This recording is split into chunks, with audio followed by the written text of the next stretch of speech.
55, 55 और 95 हर उम्र के लिए यकसा मुफीद, मफाद आम्मा का आलम बरदार। जरूर सब्सक्राइब करें, लाइक करें, शेयर करें और बेल आइकन प्रेस करना न भूलें।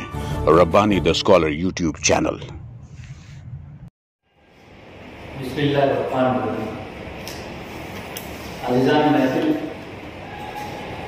अदारे नस्री अदब की माहाना नशिस्त का आगाज हुआ करता है।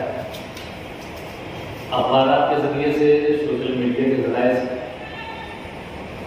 आप तमाम हाज़रीन तक की बात पहुँची कि अदारे नस्री अदब की माहाना नशिस्त का आज यहाँ ATK स्कूल में इनकार हुआ जाता है। आज की ये नशिस्त 193वीं नशिस्त है, जिसमें आप तमाम हाजिर हैं। मैं अदारे की जानिब से आप तमाम हाजिरीन का मुर्तबा इस्तकबाल करता हूँ, मुहतरम करता हूँ। मैं अदारे के नायब सदर मुहतरम डॉक्टर इकबाल बल्की सर से गुजारिश करता हूँ कि स्टेज पर तशरीफ ले आए। साथ ही साथ हमारे अपनी नशिस्तों में शिरकत करने वाले शहर अजीज की एक मारूफ शख्सियत मोहतरम महबूब खान साहब से मैं गुजारिश करता हूँ कि हमारे सब मोहतरम का साथ दें। हज़रात करम, आप भी स्टेज पर तशरीफ ले आए। बहुत ही खुशी व मुसर्रत का मकाम है कि पिछला 18 सालों से अदारे नस्री अदब की ये नशिस्त तसलसल के साथ यहाँ पर जारी है। आइए आज की इस नशिस्त का बाकायदा आगाज़ मैं कलाम से करना चाहूँगा। इसके लिए हमारे शरीक महफिल मोहतरम एजाज शाहीन साहब से मैं इल्तिमास करता हूँ कि माइक पे तशरीफ लाएं और तिलावत कलाम पाक से आज की इस नशिस्त का आगाज़। एजाज शाहीन साहब। अऊज़ु बिल्लाहि मिनश्शैतानिर्रजीम। बिस्मिल्लाहिर्रहमानिर्रहीम। ला यस्तवी अस्हाबुन नार व अस्हाबुल जन्नह। अस्हाबुल जन्नति हुमुल फाइज़ून। लौ अंज़लना हाज़ल कुरआन अला जबलिन लरअयतहु ख़ाशिअन मुतसद्दिअन मिन ख़श्यतिल्लाह। व तिल्कल अम्सालु नज़रिबुहा लिन्नासि लअल्लहुम यतफ़क्करून।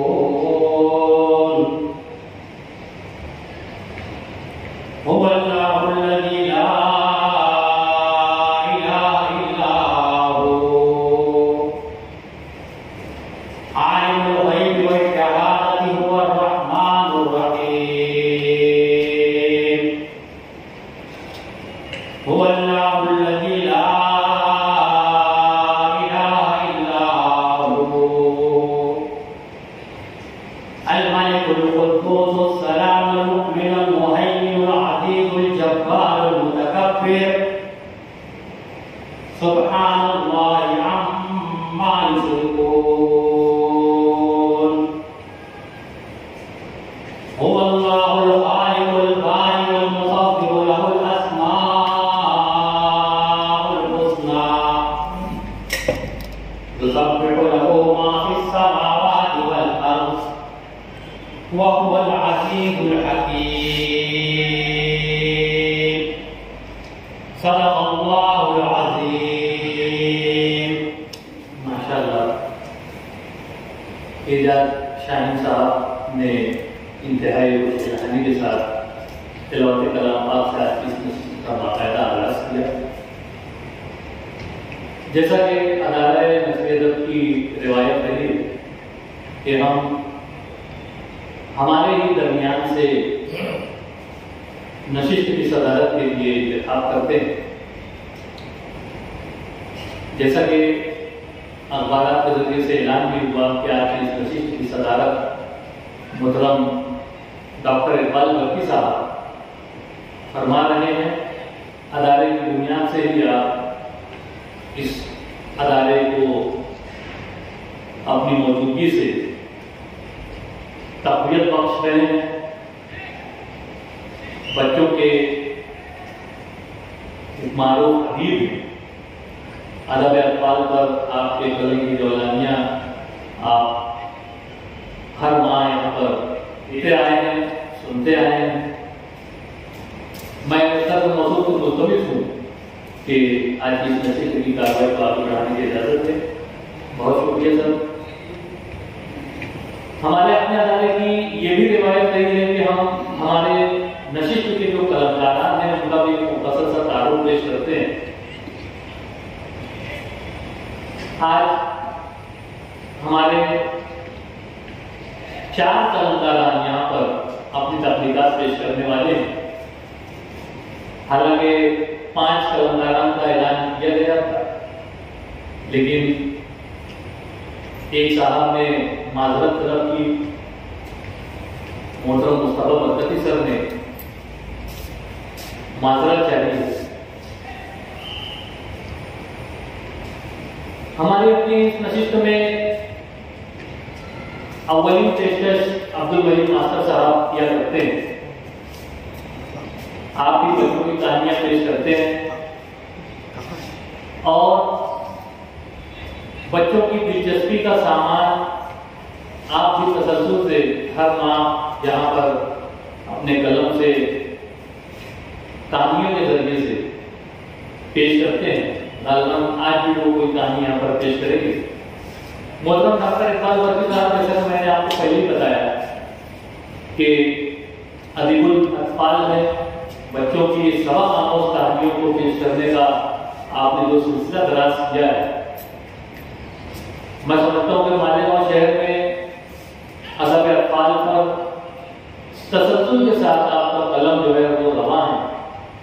आज भी आप इस नशिस्त की सदारत भी कर रहे हैं और साथ ही साथ आप कोई ना कोई कहानी यहाँ पर जरूर पेश करेंगे। उसी के साथ साथ हमारे अपने शहर के एक बुजुर्ग कलाकार सुरुदोष मुदर्रिस मोहतरम शकील मुस्तफा साहब, जिनके कलम से भी सबक आमोज मज़ामीन तकारीर वजूद में आई हैं और तसल्सल के साथ आपका भी कलम जो है वो रवा है। यकीनन आज भी यहाँ अदालत नस्र अदब की नशिस्त में आप कोई तकलीफ पेश करेंगे। और उसी के साथ साथ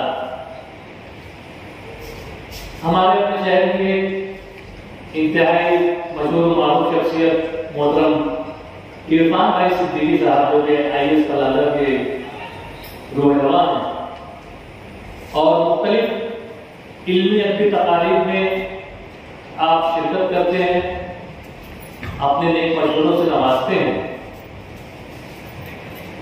आप भी यहाँ पर हमारे अपने अदारे में आज कोई तकलीफ यहाँ पर पेश करेंगे। हम तमाम ही कलाकारों का अदालत नस्र अदब की जानिब से इस्तेमाल करते हैं, खुशामदीद कहते हैं। ये मुख्तसर सा तारुफ है। मैं आपको ये भी बताता चलूँ कि अदालत नस्र अदब की माहाना अपनी नशिस्तों का सिलसिला दराज है। 18 साल हो चुके हैं। 19वें साल में इस अदारे ने कदम रख दिया है और तसल्सल के साथ हर महीने के आखिरी सनीचर को यहाँ पर KKT हाई स्कूल के मरकजी हाल में अदारे की जानिब से नशिस्तों का इनेकाद किया जाता है। आइए बिला ताखीर में आज की पहली तकलीफ पेश करने के लिए मोहतरम अब्दुल वली मास्टर साहब को आवाज़ देता हूँ कि तशरीफ लाएं और अपनी तकलीफ यहाँ पर पेश। कहानी का उन्वान है शहजादी का चीता। समारिया की शहजादी परिवश अपने नाम ही की तरह खूबसूरत थी। उसे खूबसूरत चीज़ों और खूबसूरत जानवरों से बड़ी रग़बत थी। वो चाहती थी कि सारी दुनिया के खूबसूरत जानवरों को जमा करके अपने यहाँ रख दे। चुनांचे उसके बागीचे में हिरन, मोर, हंस और बहुत से खुशनुमा जानवर टहला करते थे। वहाँ की मेंढियाँ, बकरियाँ, यहाँ तक कि वहाँ के कुत्ते और बिल्लियाँ भी बड़ी सुंदर थी। उसके इस शौक का नतीजा ये हुआ कि उसके महल से लेकर आसपास के जंगल तक का इलाका सज धज कर दुल्हन बन गया। उन्हीं जंगलों में एक मरतबा वो घोड़ा दौड़ाती फिर रही थी कि दाएं बाजू की झाड़ियों से एक चीता निकल कर आया। वो बड़ी अदा के साथ उछलता हुआ चला और बाएं बाजू की झाड़ियों में गुम हो गया। चीता तो अपनी एक झलक दिखलाकर चला गया, मगर शहजादी उसे देखकर दीवानी हो गई, क्योंकि वो इतना ही खूबसूरत था। वो उसके पीछे जाने वाली थी, मगर उसकी सखी सहेलियों ने उसे मना किया। सहेलियों के कहने पर वो महल में तो वापस आ गई, मगर उसका दिल उस चीते में अटका हुआ। उस रात उसे नींद नहीं आ रही थी। वो याद कर रही थी कैसी चमकदार उसकी खाल थी, जर्द अल्मास का रंग, उस पर गहरे काले चमकीले थे जैसे सियाह पोपराज उसके बदन पर जड़े हुए हैं। उसका चेहरा, उसकी आँखें, उसका नाक नक्शा, दुनिया में कोई और चीता ऐसा ना होगा। वो उस दरिंदे का सरापा याद कर करके बेचैनी से करवट बदलती रही, फिर उस पर जुनून सवार हुआ। वो एक झटके के साथ खड़ी हुई महल से बाहर आई, अपना घोड़ा निकाला, उस पर सवार हुई और निकल कर चली। पहरेदारों ने उसे शय दे दी कि पागल लड़की है, अभी हिल फिर कर वापस आ जाएगी। नदी, पहाड़, जंगल की हवा छाटा कर उसकी हिम्मत खुल गई थी। और डंडी पकड़ कर जब वो जंगल के दरमियानी हिस्से में पहुंची तो शुमार के सिमटे में उसे किसी शेर के गुर्राने की आवाज़ आई। वो उसी तरफ बढ़ गई जिधर उसे घबराहट सुनाई दी थी।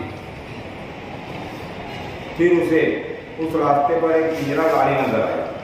ये उस गाड़ी के पास पहुंची। उसने देखा कि गाड़ी के उस पिंजरे में वही चीता कैद है जिसकी तलाश में ये आई थी। वो अब भी वो रास्ता जा रहा था। उस पिंजरे के 2 खाने थे, एक खाने में ये चीता था और दूसरे खाने में एक बकरी बंद थी। ये अपने घोड़े की पीठ पर खड़ी हो गई। उसके साथ रहते रहते उसका घोड़ा भी बड़ा हिम्मती हो गया था। उसकी पीठ पर से उछल कर उस पिंजरे की छत पर पहुंच गई। छत पर आई तो पहले उसने बकरी की तरफ का फाटक खोल दिया। बकरी पिंजरे में से नीचे कूदी और जंगल में भागी। फिर शहजादे ने पिंजरे की छत पर की वो छोटी सी खिड़की खोली जो रोशनदान की तरह होती है और जिसमें से शेर या चीते को उसकी खुराक पहुंचाई जाती है। उसने देखा कि अब चीता गुर्राने की बजाय अलग किस्म की आवाज़ निकाल रहा है, बिल्लियों की सी आवाज़, जैसे वो शहजादी से विनती कर रहा हो, इस तरफ का फाटक खोलकर मुझे भी आज़ाद कर दे जैसे तूने उस बकरी को रिहा किया है। शहजादे ने छत करके खाने में हाथ डालकर चीते की गर्दन को फैलाना शुरू किया। चीता इस पर राजी था, मगर वह आज़ाद होने के लिए अब भी तरह तरह की बोलियां बोल रहा था। आखिर शहजादी ने उसकी तरफ का फाटक ऊपर उठाकर खोल दिया। फाटक खुल जाने पर चीता पिंजरे के बाहर कूद गया और उस तरफ का रुख किया जिस तरफ बकरी गई थी। फिर छत पर से शहजादे ने छलांग लगाई और अपने घोड़े की पीठ पर चली आई। वो अपने महल की तरफ चली। उसे आते देखा तो पहरेदारों ने सुकून की सांस ली कि खुदा की बंदी वापस आई, मगर उन्हें इसका गुमान भी नहीं गुजरा कि खुदा की बंदी जंगल में क्या गुल खिलाकर आई है। दूसरे दिन अपनी सहेलियों को लेकर ये जंगल के तालाब पर पहुंची। पलट कर देखती है कल रात मतलब वो चीता भी पीछे पीछे उस तालाब पर चला आ रहा है। चीते को देखकर उसकी सहेलियां बौखला गई। वो वहां से भाग निकली और इधर उधर जाकर छुप गई, मगर शहजादी वहीं ठहरी रही। उसने चुमकार कर चीते को बुलाया तो वो उसके पास चला। शहजादी ने उसकी पीठ सहलाई तो वो उसके बाजू में बैठ गया। उसने अपनी सहेलियों का ख्याल किया और थोड़ी देर बाद चीते को हल्का सा ठोका मारा और उसको हुक्म दिया कि जा जंगल चला जाए। चीता अपनी जगह से उठा और सचमुच जंगल की तरफ रवाना हो गया। शहजादी और चीते का ये चमत्कार जब उसकी सहेलियों ने महल में सुनाया तो सुनकर मलका भंगा उठी। उसने शहजादी को खूब डांटा, धमकी दी कि मैं माल दौलत से शिकायत करूंगी और तुम्हारे जंगल जाने पर पाबंदी लगवा दूंगी। मगर जब बादशाह से उसकी शिकायत की गई तो वो उल्टे मलका को समझाने लग गया कि बेगम, ऐसे ही जियाले लोग तो तख्त ताज के मालिक होते हैं, शेर की दोस्ती शेरों से ही होती है, हमें तो अपनी बेटी पर फख्र होना चाहिए। फिर धीरे धीरे चीते के कहीं उसकी सहेलियों का डर भी दूर होता गया। अब वो जंगल की सैर को जाती और चीता वहाँ आ जाता तो उसे देखकर नहीं भागती और वो चीता भी उनके साथ घुल मिलकर रहने लगा था। फिर एक दिन अजीब तमाशा देखने को मिला। शहजादी अपने चीते पर सवार होकर महल की तरफ चली आ रही है। चीते को आकर देखकर महल के मैदान में अफरा तफरी मच गई। कुछ लोग भाग खड़े हुए और कुछ लोग वहीं डटे रहे। पहरेदार सिपाही तो अपनी जगह छोड़कर भाग नहीं सकते थे, मगर उनके चेहरे पक हो गए थे। चीता शहजादी को लेकर महल के मैदान में आया। उसने मैदान के 2-3 चक्कर काटे फिर रुक गया। शहजादी उसकी पीठ पर से उतर गई। उसने चीते की पीठ थपथपाई तो वो मुड़ा और छलांगे लगाता हुआ जंगल की तरफ वापस चला गया। बादशाह का सीना तंग गया। वो मुस्कुरा रहा था। है तुममें से कोई ऐसा जो हमारी बच्ची का सा कमाल दिखलाए? बादशाह की ललकार अपनी बेटी की बधाई बयान करने के लिए थी, मगर वहाँ मौजूद सिपाही शर्मिंदा हो गए। सिपह सालार ने भी नजरें झुका ली। फिर मलका वहाँ आई और आकर कनकनाने लगी। आप बच्ची को सर पर चढ़ा रहे हैं, उसका जंगल आना जाना बंद कीजिए वरना इसका अंजाम अच्छा नहीं होगा। मलका का साव देखकर बादशाह जरा संजीदा हुआ और शहजादी को बुलाकर कहने लगा, बेटी, दरिंदा तो दरिंदा होता है, उसका कोई भरोसा नहीं होता, उसे यहाँ मत लेकर आया करो। अब्बा हुजूर, उसे हमारा पता मालूम है, वो तो यूं भी यहाँ आता जाता रहता है, वो हमारे पाले हुए जानवरों की तरफ भी रुख नहीं करता और अब तो मेरी सहेलियाँ भी उसके साथ खेलने लग गई हैं। बादशाह की नसीहत का ख्याल करके शहजादी ने जंगल जाना कम कर दिया, मगर चीता कभी कभी महल की तरफ आ जाता। वो दूर कहीं खड़ा रहता और महल की तरफ तकता रहता। जब शहजादी नजर आ जाती तो वो दौड़कर उसके पास चला आता। शहजादी और चीते की दोस्ती बढ़ती गई। महल में आए दिन किसी न किसी किस्म की तकरीब बरपा रहती थी और वो तकरीब महल के बाहर मैदान में ही हुआ करती थी। हजारों लोग उस मैदान में जमा होते। उस वक्त शहजादी अपने चीते को लेकर बैठती, अपने चीते को साथ लेकर बैठती। ये बात बादशाह को पसंद नहीं थी और मलका तो देख देख कर रोती ही रहती थी। एक मर्तबा उसने सिपह सालार को बुलाया और धीरे से कहने लगी, मेरा ख्याल है एक चीते के कम हो जाने से जंगल सुनना नहीं हो जाएगा। फिर सिपह सालार ने भी सरगोशी में ही जवाब दिया, बहुत खूब, आपका हुक्म सर आंखों पर, अब जब भी मौका मिलेगा मैं उसका काम तमाम कर दूंगा और किसी को पता भी नहीं चलने दूंगा। फिर एक दिन ऐसा आया कि शहजादी की ही मंगनी की तकलीफ बरपा हुई।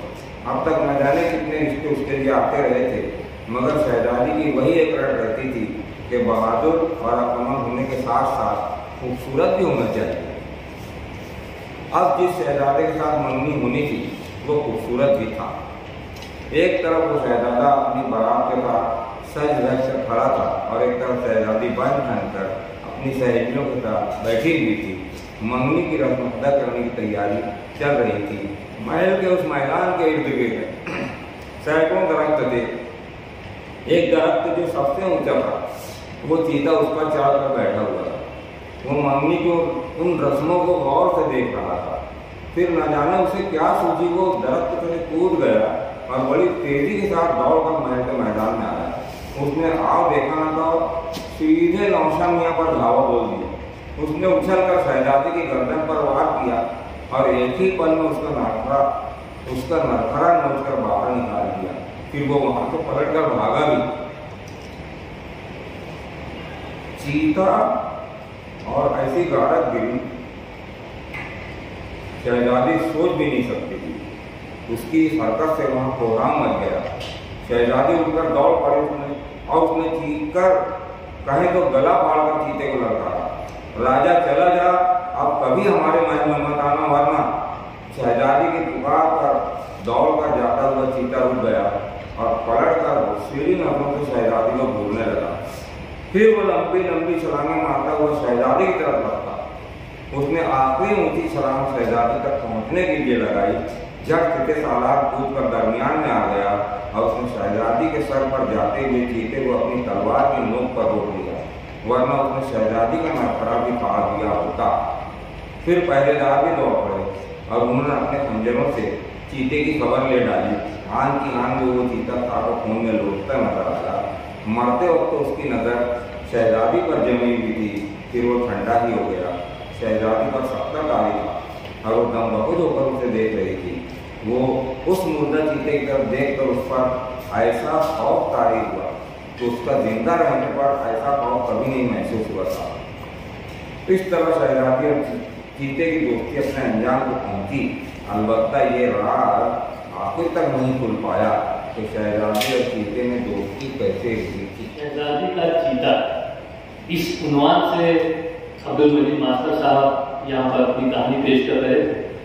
इस पर जो सामान्य तबसरा करना चाहें उन्हें इजाजत। अदारे नसरी अदब की माहाना की नशिस्तों में बिलखुसूस ये खासियत भी है कि यहाँ पर तख्लीकात पेश करने के बाद उस पर तबसरे की खुली इजाज़त होती है। आपको अगर कहानी अच्छी लगी तो आप की तारीफ व तौसीफ भी बयान कर सकते हैं। कोई खामी या कोई कमी अगर आपको महसूस होती है तो आप उसका भी बदला इजहार कर सकते हैं। अब्दुल मजीद मास्टर साहब ने एक कहानी पेश की और कहानी मालूम दिलचस्प है, क्लाइमैक्स भी और बहुत दिलचस्प है। तो इसका जो निचोड़ है कहानी का यही है कि जो हमारी जो दोस्ती होना चाहिए हम जिन्स से होना चाहिए, ना जिन्स से नहीं होना चाहिए। यही कहानी जो है एक चूहे और मेढक की कहानी है फारसी ज़बान में। मेढक पानी में रहता और चूहा जो एक दरख्त के वहीं पानी के पास तालाब के पास में वो चूहा जो है रहते। जब दोनों की दोस्ती हो गई, अब जैसे ही जो है मेढक आता बाहर और वो गाना शुरू करता है ट्रैक्टर की आवाज़, चूहा जो है बहुत उसको पसंद आता है कि बहुत अच्छा गा रहे हैं, तो दोनों में दोस्ती हो जाती है। रोजाना जब भी मेढक बोलना शुरू करता, चूहा जो है उस पर जो है सब धुंधा उसकी आवाज़ पर।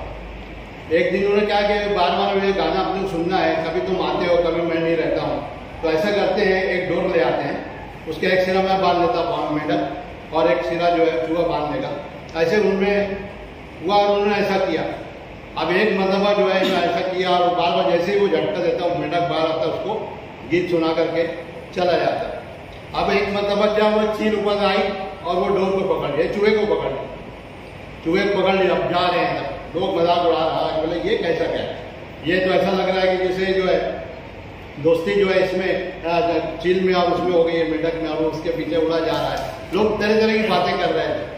तो उसका यही जो है उसके अंदर पेश किया गया है, उसका जो उसके निचोड़ है यही है कि जो हमजिन्स हो उनसे दोस्ती होना चाहिए, नाजिन्स से नहीं होना चाहिए।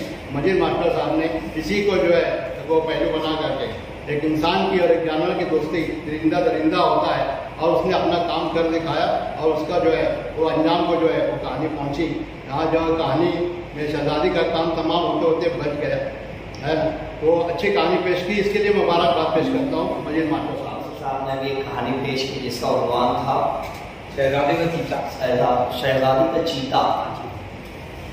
मेरे अपनी नाक़िस फहम के मुताबिक मुझको कुछ फितरत से हट कर लग रही थी, क्योंकि अगर बच्चों के लिए भी लिखी गई है तो बच्चों के तकाज़ों को पूरी करके भी होना चाहिए। अव्वल तो ये बात रोज़ रोशन की तरह है कि एक दरिंदे की और एक इंसान की दोस्ती नहीं हो सकती, और जहाँ इसकी शुरुआत होनी चाहिए थी वो ये कि जो बच्ची परी थी, परी का जब आपने जिक्र किया कि अपने नाम की तरह खूबसूरत, नाम का मानी मफहूम तो वाज़ेह नहीं हुआ कि कैसे खूबसूरत, खैर अगर खूबसूरत थी तो उसके साथ में किरदार निगारी जो थी वो अगर मजीद वजाहत के साथ में बयान की जाती तो बहुत बेहतर था। उसमें ये कि वो घोड़े पर सवार होकर चली, घोड़े की पुश्त पर खड़ी भी हो गई और इतनी दलेर थी कि पिंजरे के ऊपर पहुंच गई, उसने खोल भी लिया। और ये भी बात बहुत अच्छी उसमें बता दी गई कि वो ज़बान भी समझ रही थी, यानी वाज़ेह पूरा तो नहीं कहा गया, वो ज़बान समझ रही थी, लेकिन उसको चीते की आवाज़ तब्दील हो गई। तो उसको मानो ये लगा कि वो शायद कोई गुजारिश कर रहा हो कि आप मुझको आज़ाद कर लिया जाए। एक ये बात। और अगर ऐसा था तो बच्ची की अगर किरदार निगारी में ही अगर मैं बात करूं तो उसको इब्तिदा में ही ऐसा बताना चाहिए था कि वो यानी नॉर्मल बच्चों के मुकाबले में कुछ एक्स्ट्रा ऑर्डिनरी थी, कि वो यानी जानवरों की बोली समझती थी, उसको उससे बहुत उनसीयत और लगाव था। ये अगर बातें होती तो कोई बात अलग थी, क्योंकि माजरत के साथ मैं एक यानी प्रैक्टिकल बात बता रहा हूँ। इन दिनों मुझको भी एक अजीब सा शगफ लगा हुआ है वो मुर्गी मुर्गा पालने का। तो मैं जब अभी इसके अंदर आगे बढ़ा तो अब यकीन जानिए मैं 1 लाख रुपए तक का मुर्गा देख के आया,